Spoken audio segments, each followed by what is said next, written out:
आज हम डीएवी कक्षा 8वीं हिंदी के पाठ 8 दोहे को पढ़ेंगे।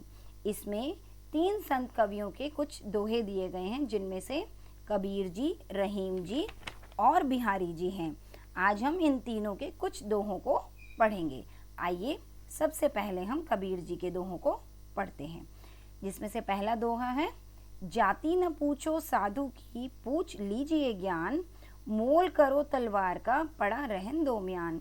यहाँ कबीर जी कहते हैं कि एक साधु व्यक्ति की जाति या धर्म को मत पूछो, उसके ज्ञान को पूछो। अर्थात हमें किसी साधु व्यक्ति के जाति या धर्म को महत्व नहीं देना चाहिए, हमें महत्व देना चाहिए उसके ज्ञान को, कि उस साधु व्यक्ति के पास कितना ज्ञान है, वह कितना ज्ञानी है।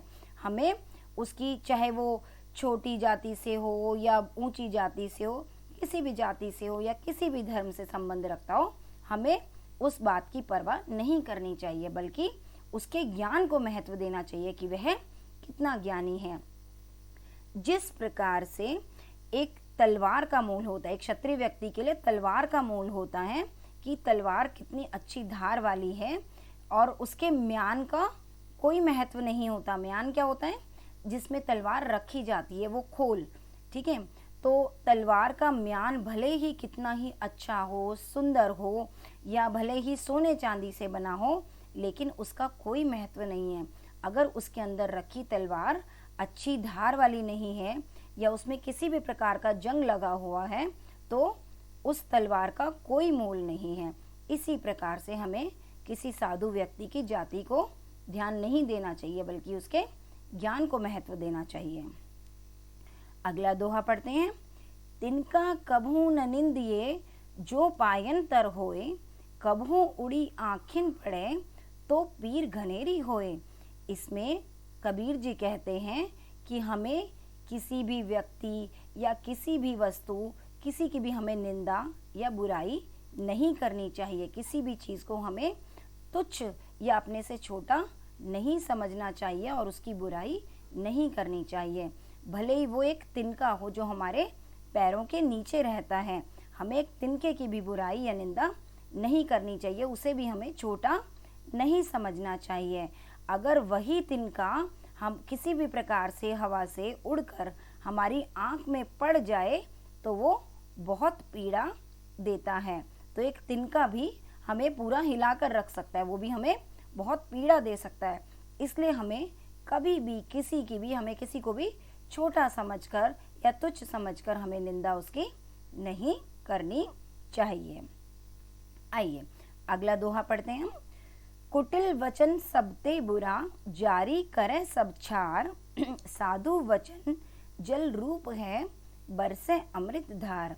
यहाँ कबीर जी कहते हैं कि कभी भी हमें कुटिल अर्थात कठोर वचन नहीं बोलने चाहिए। कठोर वचन सबसे बुरे हैं, कि कठोर वचन तो सब कुछ जलाकर राख कर देते हैं।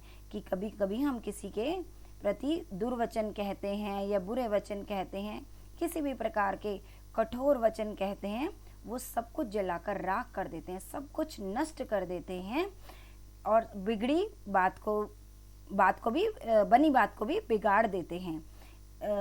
जिस प्रकार से एक साधु के वचन जल के समान हैं, और वो जब मुख से निकालता है तो ऐसे लगता है कि जैसे अमृत की धारा बरस रही है। मतलब साधु मतलब सज्जन व्यक्ति जो अच्छे वचन, मधुर वचन बोलता है, वो मधुर वचन अमृत की धारा के समान प्रतीत होते हैं, जल के समान शीतल लगते हैं।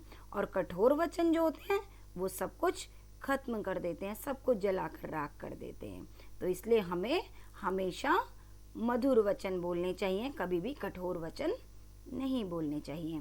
तो आज की वीडियो मेरी कैसी लगी बच्चों? उम्मीद करती हूँ आपको ये वीडियो पसंद आई होगी। अभी हमने दोहे पाठ का भाग 1 कबीर जी के दोहे पढ़े, अब हम भाग 2 में रहीम जी के दोहे पढ़ेंगे, और उसका लिंक मैंने अपने डिस्क्रिप्शन बॉक्स में लिख दिया है। अगर आपको मेरी वीडियो पसंद आई हो तो इसको लाइक, शेयर और सब्सक्राइब जरूर करें। धन्यवाद।